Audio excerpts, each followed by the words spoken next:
Hey folks, welcome to the Fantasy Livewrite. We'll write a book live. One of these weird things, people asked me to do this for years. I was like, this is far too boring, right? People would not want to just hear it click, click, click, clack, and me talk to myself for 2 hours. But if you want to see words go onto a page, that's what we're gonna do. So I don't know of anyone else who does that, who just like streams the writing process. But this is what we're doing. That's what we're doing.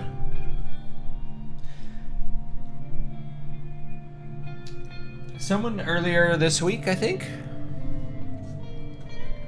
mentioned a book called Deep Work by Cal Newport. Anyway, I checked that book out a little bit. It says a lot of the things that I say in Keys to Prolific Creativity, which you can get for free if you're part of the Patreon.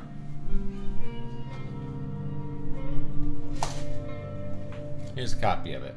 There we go. This is a lot shorter and easier to access, and it's more directed towards people who are creative. It's based on my experience, not just as a writer, but as a musician and as a teacher of musicians, about how to get things done. Basically, how to get things done when you live a modern life with many demands on your time, attention, and your throughput, I guess, right? You have a lot of obligations in this world. And those obligations are important. You can't just ignore all of your obligations, you know? So, like the Cal Newport book talks about the importance of like this long stretches of uninterrupted time. Well, that's not an option for most modern people. But what you can do is make sure that you are actually getting the time that you need to do it and that it's consistent. The number one thing that I have found is not like a really long stretch of time every once in a while, but rather consistency. If you are writing for 30 minutes a day, but you do it every day, the results are going to be way better than if you're trying to find 4 hours to. Most people they're not going to be productive for 4 hours. They just do not have the task focus. They haven't built that up. It takes a lot to be able to, say, practice for 4 hours straight, or even 2 hours straight, and I don't even do that. You know, there were times in my life where I had a guitar in my hand upwards of 8 hours a day, sometimes 12 hours a day, depending on what I was doing, because I may wake up in the morning, teach it, you know, or I'd wake up, I'd go practice for like 2 hours straight, teach guitar classes, drive, teach more guitar classes, drive, take classes or take lessons and practice again, then go gig for 4 hours, right? So like there were plenty of days, like if it was a Thursday or Friday or maybe even a Saturday, where I'd have a guitar in my hands 12 plus hours in a day, right? I figured out that breaking your practice up is probably a better strategy than trying to do something for 4 hours straight. Most people just don't have that task focus, nor do they have a 4 hour block. And if you do have a 4 hour block, chances are you're not going to be productive with that 4 hour block right away. It'd be better to do two 2 hour blocks, because your focus is going to wane and you're going to get exhausted. It's kind of like running a marathon. So it's just something I talk about in this book. You got to pick a time that's going to be yours and make sure that you're consistent with it, and that's what's going to produce your best outcome. You can do sprints. Sprints are a thing that people do. I've done them. It's where you're going to work really intensely for a shorter amount of time, but I think you're limited on how long you can do that, and I think the limit is about 6 weeks. And I arrived at 6 weeks because I noticed first of all, from experience, after 6 weeks of intense doing one thing, your ability to, like, you reach like a saturation point, and your ability to continue learning and continue producing in that same vein starts to fall off a cliff, and you lose interest in it too, right? But I looked at a lot of other intensive programs, right? Like intensive training programs around the world in a variety of subjects and areas tend to be in 6-week intervals. And if you look at the way, say, soldiers are trained, or like Navy SEALs, you tend to have these 6-week kind of rotations. 6 weeks tends to be the most common setup, where if you're going to do something really intense, I think BUDS is 6 weeks, right? You're not going to be able to go too much further past 6 weeks without suffering like mental breakdowns and things like that. That ends up being the limit for like extreme stress. And I'm not saying writing a book should be as intense as BUDS or RIP or something like that. It doesn't need to be. But if you're subjecting yourself to extreme stress where you're like not sleeping, and believe me, I know, because I've done this, and you can do it. Right? I've done periods of my life where like I'm sleeping 3 hours a night for 6 or 7 weeks. 6 weeks, you're getting burned out at the end of that 6 weeks. So you gotta put the brakes on it. So I talk about that in this book. You can get it, obviously, part of the Patreon, or you can buy it on Amazon. I call it the bootcamp mindset, right? You can do anything for a short amount of time. So if you just say like, I can do this for 6 weeks, it's like a diet. If I tell you, okay, you're gonna do a 6-week diet. 6-week diet is achievable. It's like, hey, you need to do a diet from now until next year. That's daunting. That's really daunting for most people. So trainers will use this too if they're really clever. They'll be like, okay, here's your 6-week diet. Here's a 6-week diet plan. Week 1, 2, 3, 4, 5, 6. And it'll change and stuff. So every single week, the client will be involved in their diet and actively thinking about their diet. And that's just as important as what's on the page for the diet plan. It's just as important as what the client's going to be putting in his mouth in order to lose weight, let's say. That's almost always why you're going on a diet. It's not to build muscle. Although I guess if you're like an elite athlete, that might be the case. But for most people, it's to cut the fat. You need to make weight if you're a fighter, or you just need to lose fat. So yeah, 9 out of 10 people are not having to change their diet because they're hard gainers, but because they have gained too much. But anyway, that 6-week interval, you really focus on those things. And you may not lose all the fat you need to lose at the end of that 6 weeks, but then the trainer can be like, okay, well, this worked really good. Now let's try this. Let's try doing this way. We're going to change up what you do. So if you're changing what you do, your mind is always actively involved in it versus a routine which never changes. And so there's a virtue to that as well. I try to switch things up every so often. My rule is you got to change something once a year. So once a year, you need to take stock and make a big change, whatever it is, so that your mind is active and engaged in what you're doing. Because if you never make that switch, if you never make that change, you're going to feel drained and uninterested in what you're doing, and you're going to feel lax, and you're going to start, basically, you take your foot off the gas and start to cruise too much, whether it's writing or it's another creative project. That tends to be what happens. So try to switch up things once a year. Change your project, change your focus, change your method, change your schedule, change something once a year is a really, really good plan to that effect. Okay, so like for this year, or for right now, what I'm actually changing, because I'll let you guys know how the soup is made or whatever, is, or the sausage, I guess. I'm going to change the way I make content, not...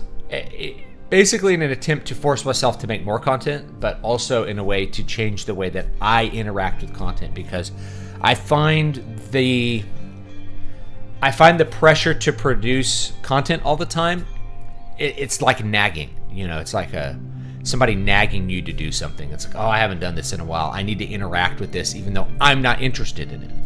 Okay, well, no, let's put it all in one short space of time. Let's do a sprint.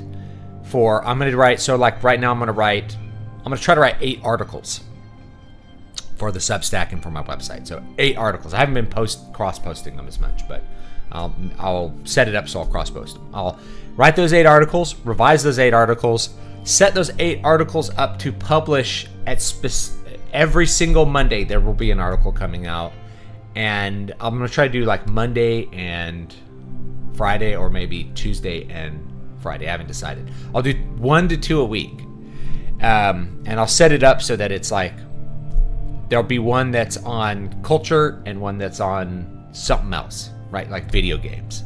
So it'll be like 2 a week.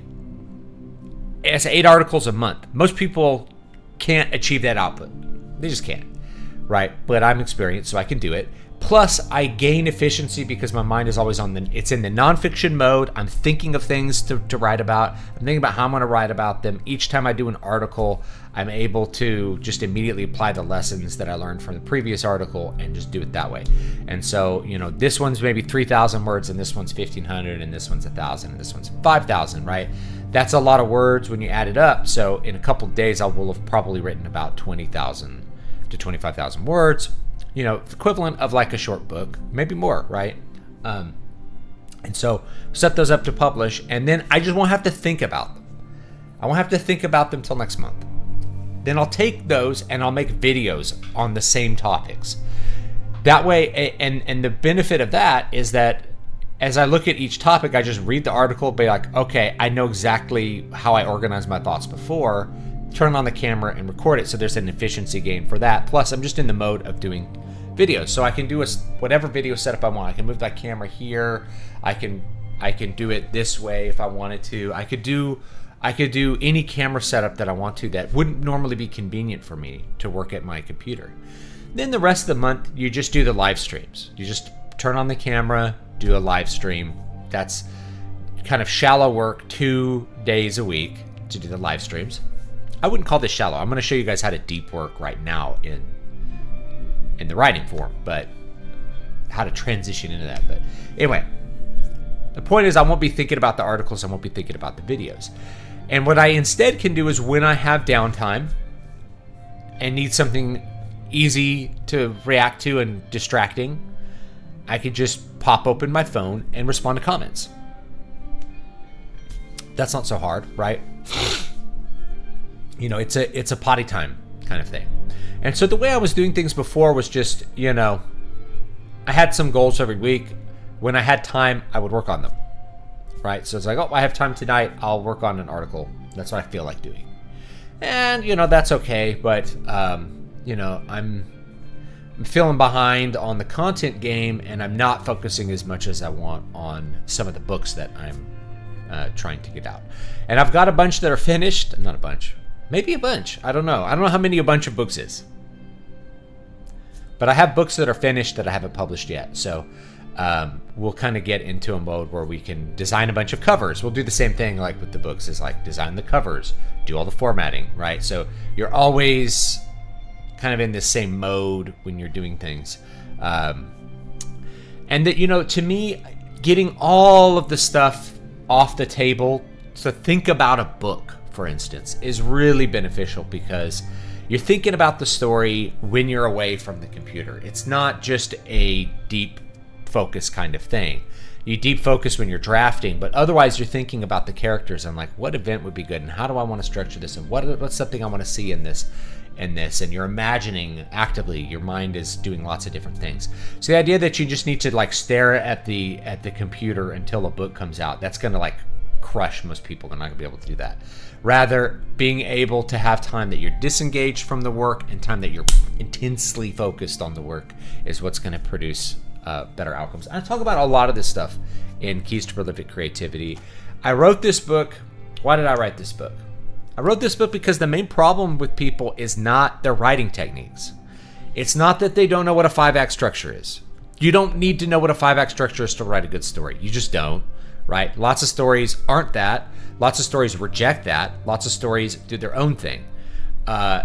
You don't need to know what a 3-act structure is. Lots of people just write in a 3-act structure automatically, or they do it. Really good writers will know what they're doing, but the acts will be will not be this even kind of setup at all. Rather, third act will be like really short or really long, right? There's lots of writers approach the way that they structure many different ways. So people want a guide, right? They're like, tell me what to do. What's the easiest way to do this? Tell me how to write a book so that it's good and I don't have to think about it. It's like, sorry, that will not make a good book. You need to practice. You need to figure out how to find your own voice. And I figured out the problem is people are just not writing enough. They're not practicing their guitar or their piano enough. They just aren't spending the time with their creative media. They're not drawing enough. They're not practicing enough, whatever it is. They're not doing it enough to get really good. You're going to learn so much more by sitting down and writing than you will by watching all my videos on storycraft technique. Now, you can still watch those, and they're good, and they might spark ideas and make you think about the story that maybe is in your heart or in your mind. But they won't make you good. What will make you good is getting the suck out, as Brian Niemeyer puts it, right? Sitting down and doing the work is what's going to make you better. You're going to have a much better control over what you're doing. I notice like the color's going crazy on my, going crazy on this. Let me see if I can fix that real quick. That's what's going to make you good. I think it's because the white balance is on auto. Hopefully this doesn't like crash stuff out too bad. Alright, okay, that's it. That's good. Okay. Now I shouldn't be like turning blue and red and orange and whatever other colors here. So, anyway, that's my big point. That's what I want to get across to people is it's all about the practice. I show a lot of ways to approach that so that you can get that done. Because regular people, we don't have 8 hours to write. And if you had 8 hours to write, you wouldn't be able to be productive in it. We're trained to not have focus. So it's better to have intense focus for 4 split up hours than to attempt to focus for 4 hours and just fail. And that's what I go with this. How do you do this? Well, you got to put things in where you know that you can do them. For me, that's late at night. For other people, it might be early in the morning. You have to know sort of who you are. You have to know thyself as well as what your schedule is, right? I go over some of my stuff. I talk about, what needs my attention now, what needs my attention today, what needs my attention at some point, like ordering your priorities, that sort of stuff. You're working on your goals. Are you really a perfectionist? Lots of good topics in here. A lot of people are like, my book is not ready to publish. And it's like, maybe it's not. That's true. But it could be that you are just terrified of someone saying that you're not good at what you do. People do it all the time, right? It's a lot of the reader's ego if they don't like something. That applies to me criticizing other people's work as well. So don't get too focused on it. All right, guys, thanks for joining me. Good to see you, Black Star. Doodle Squat. John Bott says he used that exact method for my own creative stuff. Sometimes I sprint, other times I pace myself, aiming to do a certain amount of work every 30 minutes or so, better than sticking with one. Yeah, you just have to know yourself and what works. One thing I usually recommend people in the writing business do is just set a word count goal when you're drafting. So many people rebel against this. It's like, okay, I sat down and I only got 100 words done. It's like, well, you got to get better at that. You have to force yourself to write 500. But I'll be up till 1 a.m. Then you'll be up till 1 a.m. and you'll learn how to write 500 words. And then tomorrow, maybe you won't be up till 1 a.m. learning to write 500 words. You have to force yourself to get to your minimum goal. Until that minimum goal is easier, then you set a new goal. So start with 500 words. 1 page, guys, that's 1 page. Write 1 page in a sitting. See if you can do that. Then work up to 1,000. Then work up to 1,500. Okay. Stephen King, retiree, writes 1,500 words a day. When he was an active writer, when he was in his prime, he said he wrote 2,500 words a day every day. That's not that much. I write 2,500 words on one of these streams pretty often, although I'm like spending a lot of time doing a pep talk and like talking about creativity, and thus wasting the time that I should be focused on writing. Whatever, I don't care about that. I'm very tired today, by the way. So my mental game I know is going to be off, and it's just not going to be as productive. But that's okay. We'll get it done. But 2,500 words a day is like Stephen King is a joke that he writes so many books, right? People like it's like at Futurama, they go into the library. It's Stephen King A through Aardvark because he writes so many books. That's 2,500 words a day. Okay, Walter B. Gibson. I think Hardwick pointed this out to me. Walter B. Gibson, back before there were word processors, on a typewriter, would write a book a month. So he was writing like 5,000 to 10,000 words every day. He's the pen name. I'm trying to remember his real name. He wrote the Shadow books. He wrote a huge portion of the Shadow novels, right? So this guy was pumping out work, and work that people ate up. It wasn't like garbage. Okay, he worked fast and well. So think about your output if you could just do what Stephen King does. It's going to be huge, guys. Right? And I look at my article writing. It's like, yeah, I wrote like 5,000 words yesterday. I wrote like 5,000 words the day before, just trying to do articles. And not even like really trying, just like, oh, I guess I'll sit down and work on this thing that I'm thinking about, and just do it. And, think about how productive you'll be. In other words, so 2,500 words a day. It's a lot. Okay? Yeah. I wrote 5 books between 1985 and 1995. They all sucked.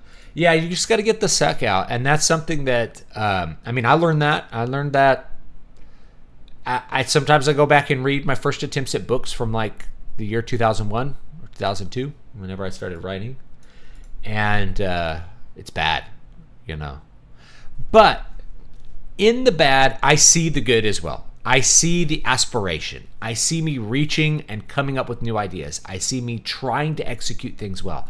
I see me excited about what I was doing. I see me writing cool sentences, writing good prose, coming up with characters that are going to be interesting. It's just the total package. You put it all together, it's really bad. It's like bad ideas executed badly. That's okay. You have to learn part of the practice. So you figure out a couple things with practice. You figure out what ideas are bad and good. That's actually really a difficult filter to learn. Sometimes I have an idea, I think this is really good, and I sit down and write it, and it's not that good. You have to learn from that. Okay, why was the idea not as good is it because I executed it bad? It's like, no, because you didn't think about how deep you have to go with that idea when you write a book using that idea. So if you come up with an idea like, oh, man, I want to write an idea about like a girl who pretends to be a boy on the football team. Like, oh, okay, cool. That'll be a cool film. And then you think about it and you're like, that's not going to work for all these reasons, but you wrote the whole book before you realize that it doesn't work. We do that sometimes. You end up with that. I don't know what to call it. You end up with those mistakes, and that's fine. You learn, okay, well, that actually wasn't a good idea. The other one you learn is how to execute an idea correctly. Sometimes it's a good idea, but you execute it badly. You don't know sort of what needs to be cut out of the story, and you write too much. So early author mistake, the big one is to write too much. You have many details in your mind, and you think the reader needs to know all of them right now. And chances are like half the details are superfluous. So the next lesson you learn from writing the book is like, okay, I wrote a bunch of scenes I didn't need to write. Can I cut those? How does my heart feel about that? When Stephen King would say, you have to kill your darlings, right? You have to take a hard look at that. And then eventually you don't write those scenes the next time. The next time you write them, you just don't write them again. You just don't make that mistake again. It's like, man, I love this scene with these characters talking and bearing their heart. It's like, it doesn't move the plot forward. So I got to cut it because it's just, a reader's going to look at it and go, bored. They don't have a reason to love your characters until you show them one.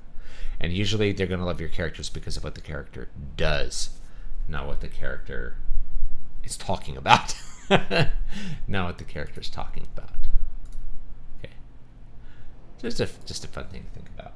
Yeah. 5 books is a lot. I would probably say I wrote, how many books? I probably wrote like 4 books before I like stumbled into an idea that was good that I executed correctly.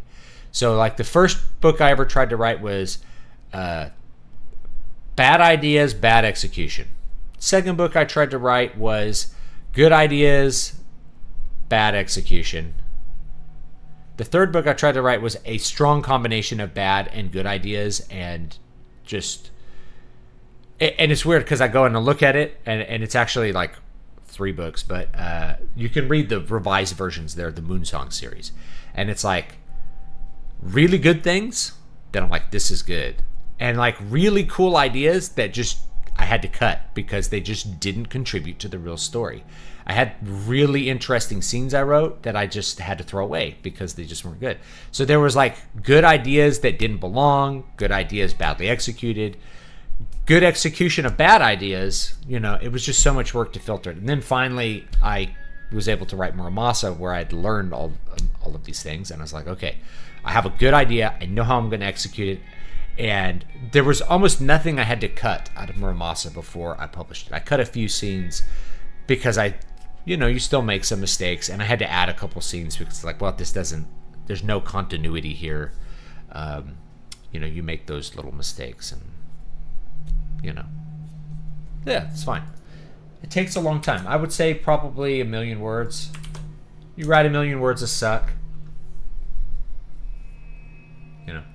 And a lot of my 1 million words a suck were writing like huge amounts of papers in college. You write I wrote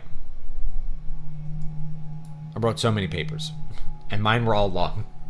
Have you read Walter Gibson's article, 1 million words for a year for 10 years straight? It includes a lot of interesting insights. I haven't read it, but that's good.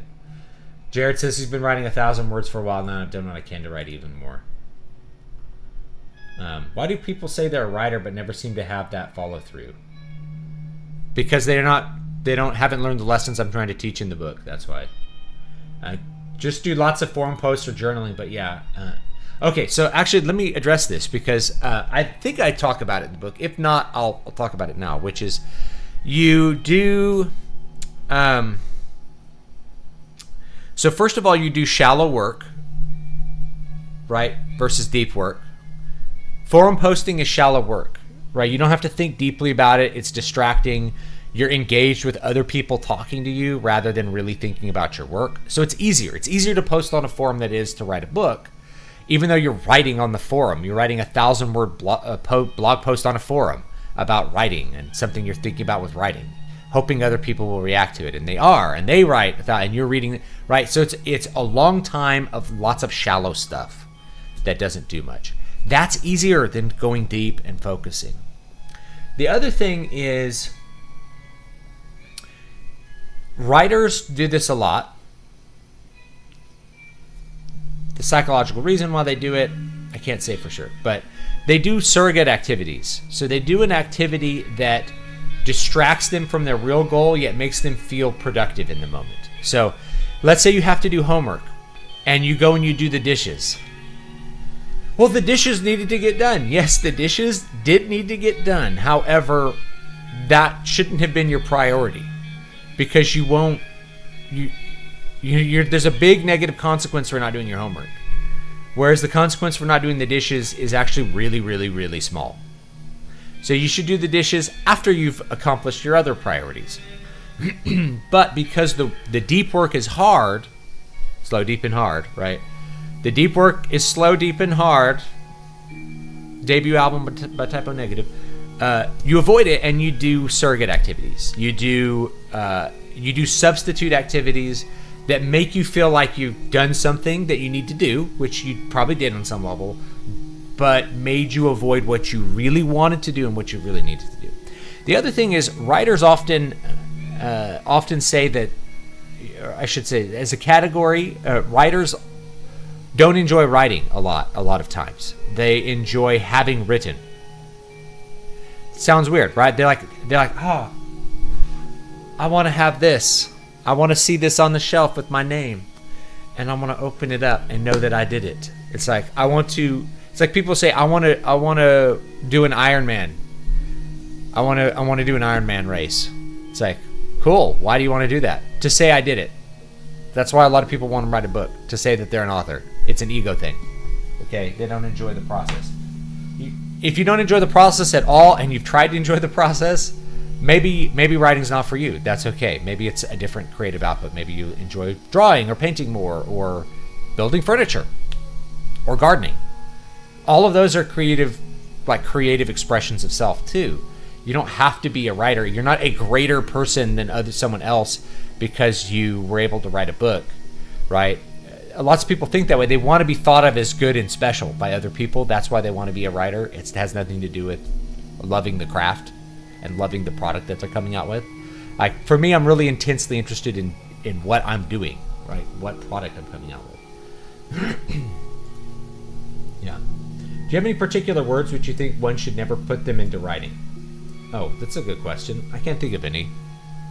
I can't think of any off the top of my head. Maybe addicting, which isn't a word. Say addictive. Addictive. Easiest way I'd say is read a lot. Authors that have a great grip on the language, because it's hard, right? Yes. I've been reading since I was a kid, and maybe that's why I think I want to write too. Give it a shot. Plenty of websites where you can publish amateur stuff. Let's start by serializing something instead of going for a whole book at once. Yeah, you can do that on like Kindle Vela, Wattpad, or whatever. Yeah. Give it a shot. Give it a shot. Do your best to figure out a process. I have lots of input for people for figuring out a process. And if it's not enjoyable, or if you feel like you're forcing it at the end of a limited project, like try writing some short stories, then maybe that's not for you. It's like trying out guitar, right? It's like, I think I want to play guitar. That I'm really interested in guitar. So you buy a guitar and you give it a shot for 6 months. And at the end of 6 months, you still suck and you are not interested in practicing. Then you know that that's probably not for you, and that's okay.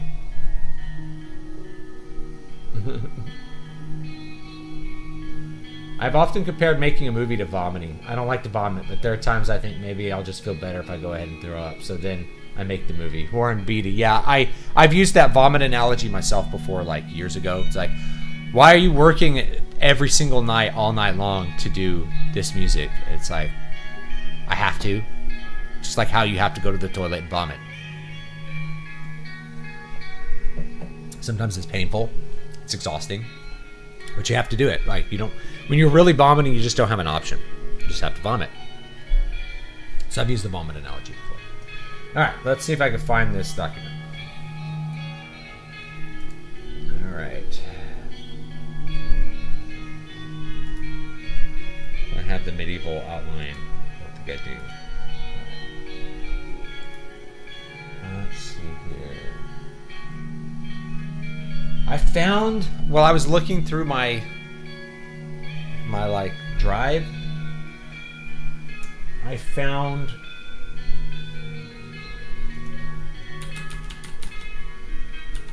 there it is. I found 5 or 6 pretty substantial articles I just never published. I wrote them and then literally forgot about them because I didn't follow through. I was like, oh, and now I have to do something else, right? So I didn't follow through on them, so I'm going to publish those too. Let me get this up here. Let me put this down here. And watch myself. Myself watching myself. Ah. I play guitar. It's not this one. Alright, here's my planning document. That somewhere else. That's a kind of a weird one. I just threw my stuff together and it was raining hard. I'm like, let's throw it together, dude. Let's do it. All right. Yes, we're meeting our cultists right now.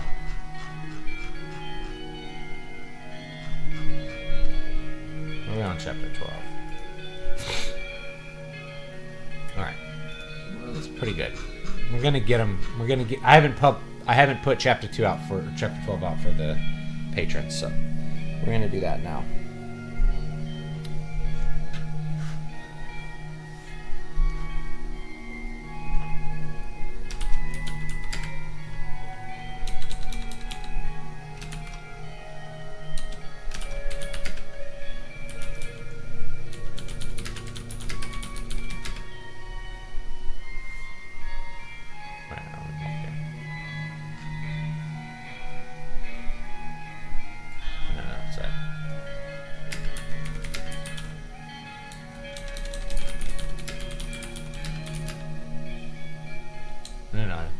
think they're gonna. Are they gonna mount or are they gonna sneak up? I think they're gonna sneak up.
I'm inking my comic while I listen. It seems like in the art world, most YouTube tutorials are an inch deep and exist purely as a surrogate activity. That's a really good point. You know. What do you think would make for a good twist on a blacksmith goddess? No idea what a blacksmith goddess even would be. So I don't know how to twist it. Can't help you. Don't know what either of those are. Don't know what a blacksmith goddess is enough to make a twist on it.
Starting off with the severed head and the rhizomer also grabbed my attention. Well, this is like an approach to writing. It's like, why would you start with something that will bore someone? I'm going to start with an event and then backfill. And start in media res. Star Wars starts with a battle, right? It starts with some exposition, but there's also a battle. I do that by intention.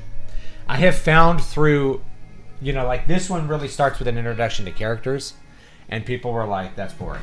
I've thought about rewriting the beginning, but I'm like, no, I like the beginning. I wrote it the way that I intended to write it. Right.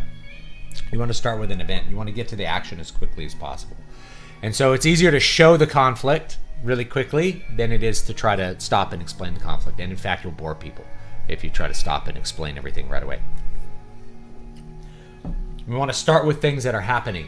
We want to set up what is happening, and then we can fill in why as we go. And we can fill in what happened before as we go. The whole experiment of Crown of Sight was really, I'm going to write just the last act of a fantasy novel. Just the last act. That's it. And that's what I did. I'm going to cut out all the boring stuff. I'm going to cut out all the boring stuff that makes people close a book. And we're just going to do the last battle. And that last battle will fill in all the details of the conflict that you really need to know to understand what's going on.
And the point of that scene is to introduce the villain.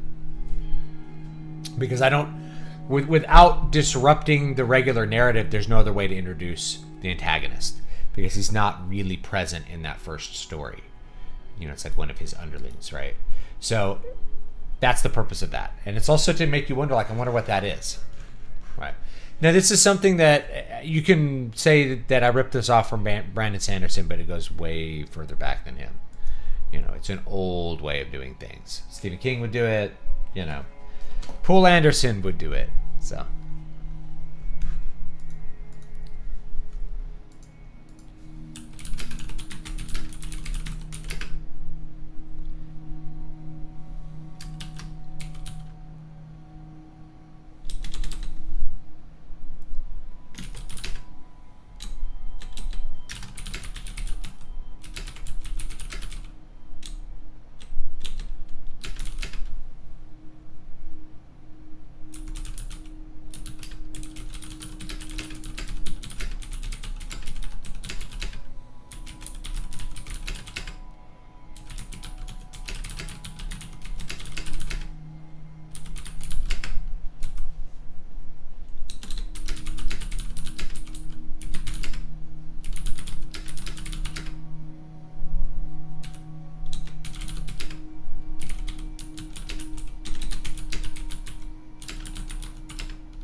Is it roofs or roofs? Roofs or roofs? I don't know. We'll write roofs for now. Right? Roofs. I have spell check turned off, so not sure.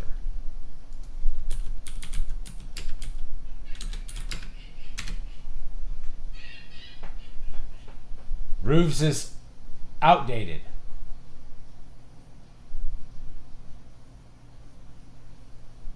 And it makes me want to use it.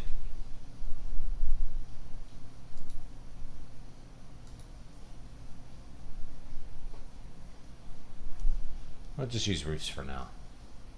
There's always some idiot who doesn't like it when you use like older spellings or older versions of words, like leapt, you know, or something like it should be leaped. It's like you need to be slapped. There's always some idiot who doesn't like that stuff. This is not a word. Shakespeare wrote it. Oh, you're not alive in the 16th century.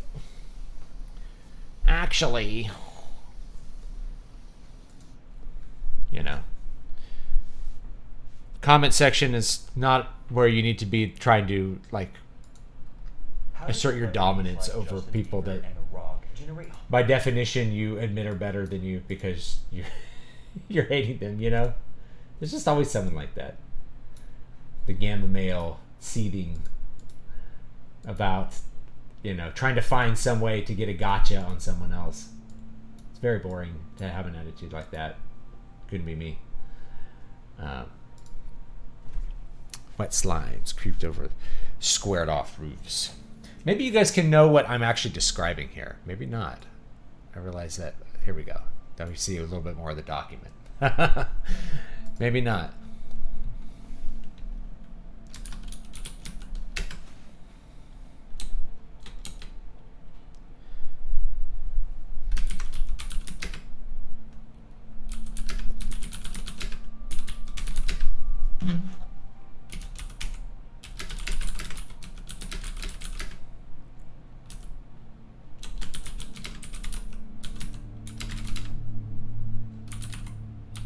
Right, left.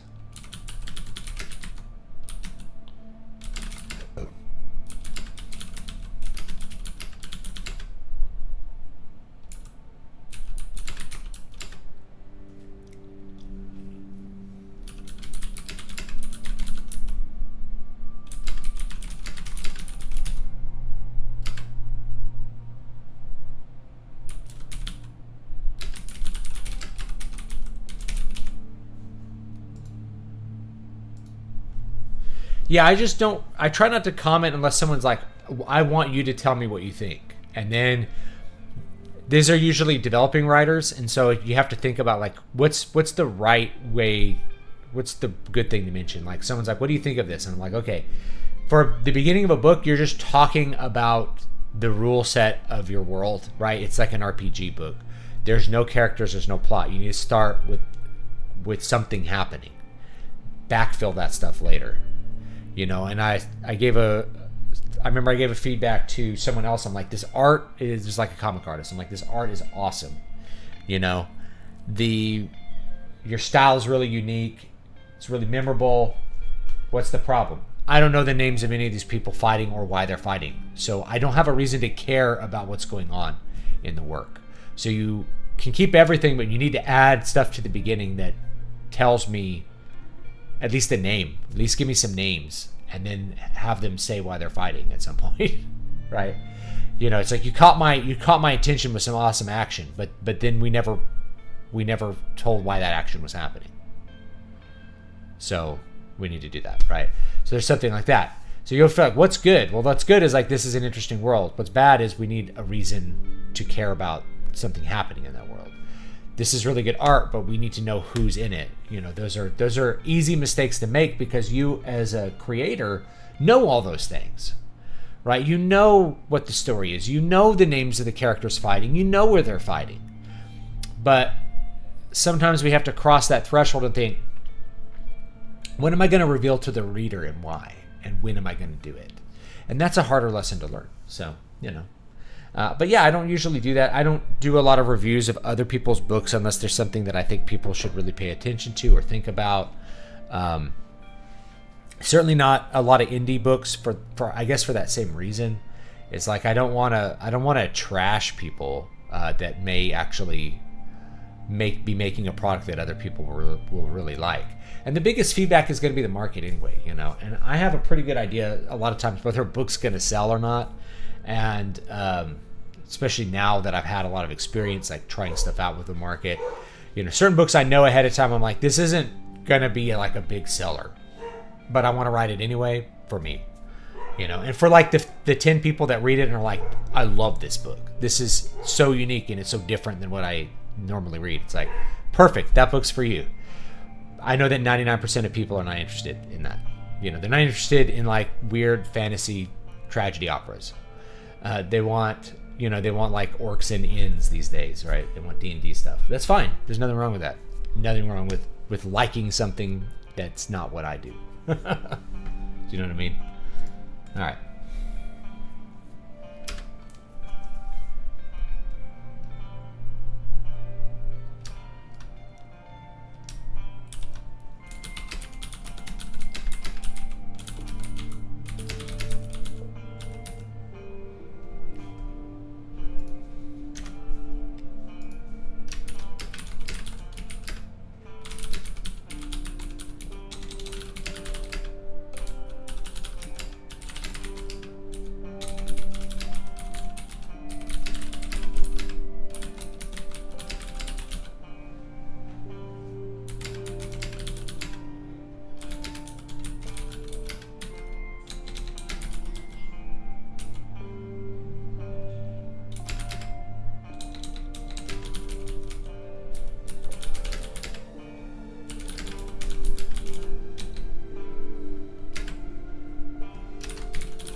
Take it easy, John.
so that's the end of that chapter.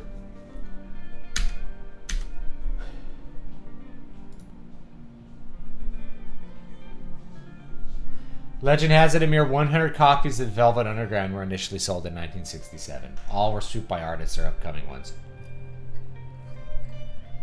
Yeah. All right. Okay. This is a longer chapter, 5,000 words. I might, when I do revisions, I might break these up into shorter chapters. So we want to layout, do next page, do chapter 13.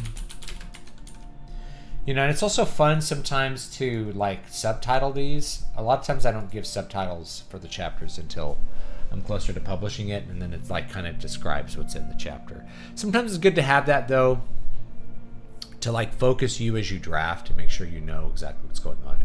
So in this one, we're gonna introduce.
Yes, ads on my non-monetized videos. It's always fun. I wouldn't, it's like I wouldn't mind the ads if they were paying me for them. You know? But I don't have enough subscribers on the music channel to like run ads. There's actually ways, this is just like distracting idea, but there's actually ways to run ads on smaller YouTube channels if you're starting them and you're monetized on a main channel. And it's through Content ID, believe it or not. You can upload the same video to two channels, your main channel and the channel that you're working on, and you can have it be like an unlisted video on your main channel, and then claim the other video and it'll run ads. You can run ads on it and then you get the revenue. If you can't get enough subs and you're like, you can make a couple dollars that way. It's not necessarily worth it, but there's a way to do it. It's kind of silly, but you can do it.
Fortress.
flexible right away.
Am I spelling this right? Alright.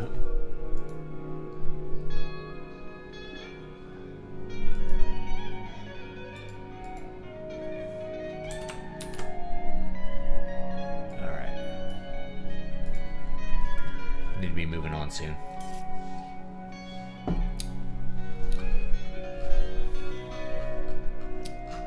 Finish this page off, maybe another one.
something starts with a C.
Do I think the Highlander remake stands as snowballs with proper screenwriting? I think you could remake Highlander and make it really good if you have the right people working on it.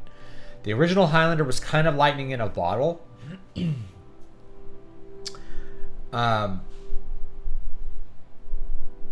Yeah, the original Highlander was kind of lightning in the bottle, and I don't really think it needs to be remade. I think it's very special for what it was. Why would you want to remake it? Well, you'd want to do it with like modern production values. But I don't really see modern production values improving Highlander, the original one. You had these great views of like the Scottish Highlands and the castles. Those already look good. You have a soundtrack by Queen. You're going to do better than that? Highlander is a period piece of the 80s. It really represents the 80s, but yeah, I just don't know what you would do. Like, I don't know what the advantage of a modern remake is. I heard they were maybe making a remake.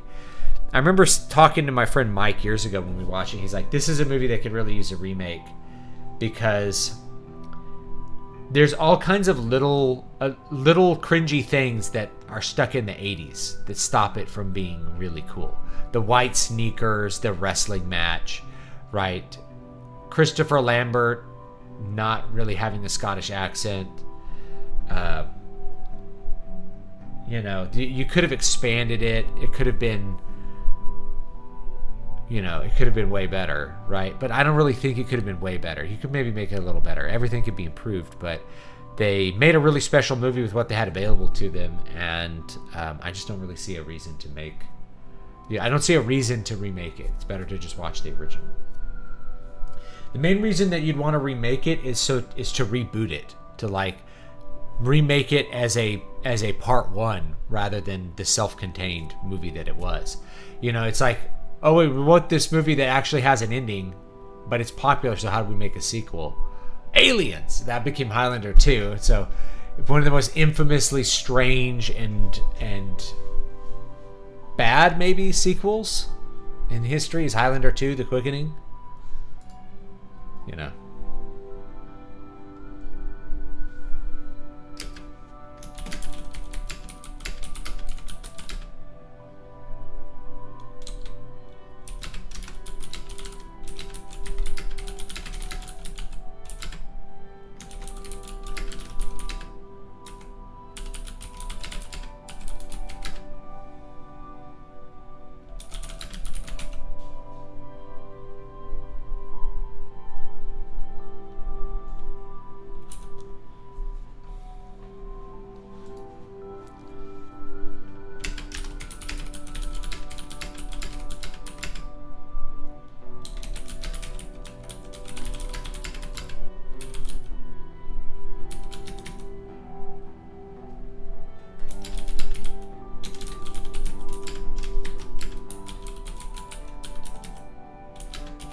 I'm going to need to sign off here in like 5 minutes. My wife says there's a wasp in the house. Wasps are a big deal and must be murdered wherever they are found. We've had wasps finding their way into the house recently. I just don't know how it is. Never had this before. So I'm hoping there's not something up in the attic. I'm going to go check it out. Stileski's Wick-style choreography infused to swordplay would be its only saving grace, unless if a reboot only if you wrote the screenplay, David. I mean, I would have like Hema guys and like Kinjutsu and Kendo masters working on the set. Like, I know how I would produce that movie, and it would be to like make the sword fighting like duelist level quality or better. Like, if you're remaking Highlander, you need to have the best sword fighting movie in the history of cinema. That's what be my goal. Is like, I don't want just a fight choreographer. Like, I want this to feel like a real sword fight. You know, I want it to be. It's not a lightsaber fight from episode 2 or something. This is going to be like the real deal. And I don't know what I would do for the soundtrack. You know. Because, like, how do you top Queen? I'd probably license some of the Queen songs and figure out how to use those. Because, especially, like, here we are, born to be kings. That one, you got to have it. And you got to have the Who Wants to Live Forever song. You got to have those 2 songs. The rest of the songs off of A Kind of Magic are good songs, but they don't need to be in the movie. Those 2 are, like, the killers for that movie. You got to have those 2, you know. Yeah, that's probably where I'd start with. And I'd probably try to have more like scenes of history, like interspersed, kind of giving you exposition on the characters and everything. That to me would really kind of flesh stuff out. You know, people really loved the idea of like the ancient fight, so I'd have more of the old fights and then the climax with the Kurgan. You know, I'd probably add 30 minutes. And I might actually be inclined to cut out the love story. I know that sounds weird, but I'd rather focus on the love story of like Connor and his wife. And have that be the only love story rather than like having these 2 love stories. It's a little weird.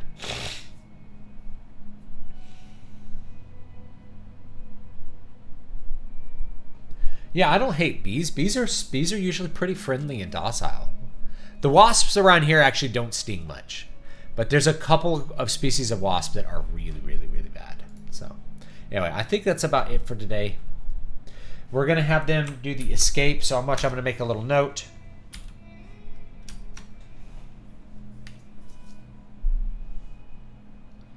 Which is going to be...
That's our planning for next time.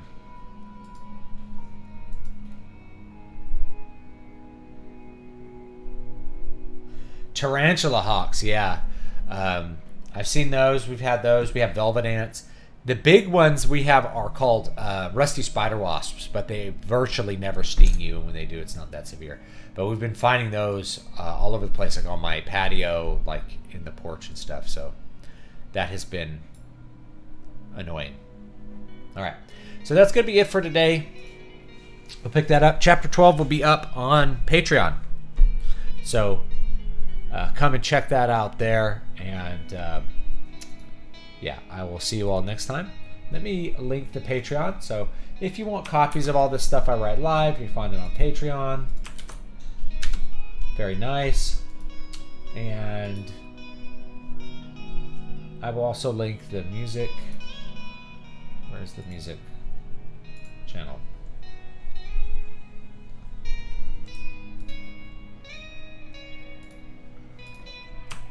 So you can check that out. There you go. And we'll link the Substack.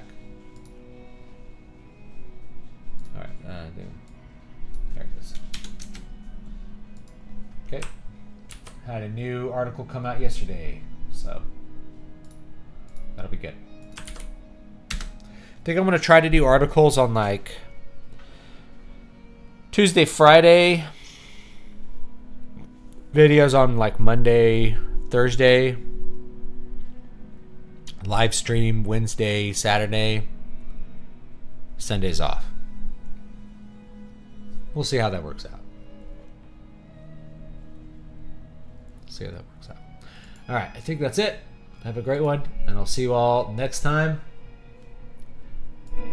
Thank you for joining me and chatting with me while we wrote this. How many words did we do here? Let's find out. I'm going to find out exactly, because I can just go back to what it was.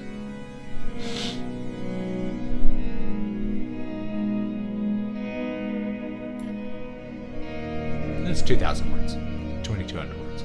So, you know, if you just do that every day, your output will match Stephen King. Pretty good. Just got to do it. Just got to do the work and be able to get into that mode where you're able to focus. Notice like I'm focused and then I respond to chat. It's not like 100% focused and it's still pretty productive. All right. So have a great one, and I'll see you all next time.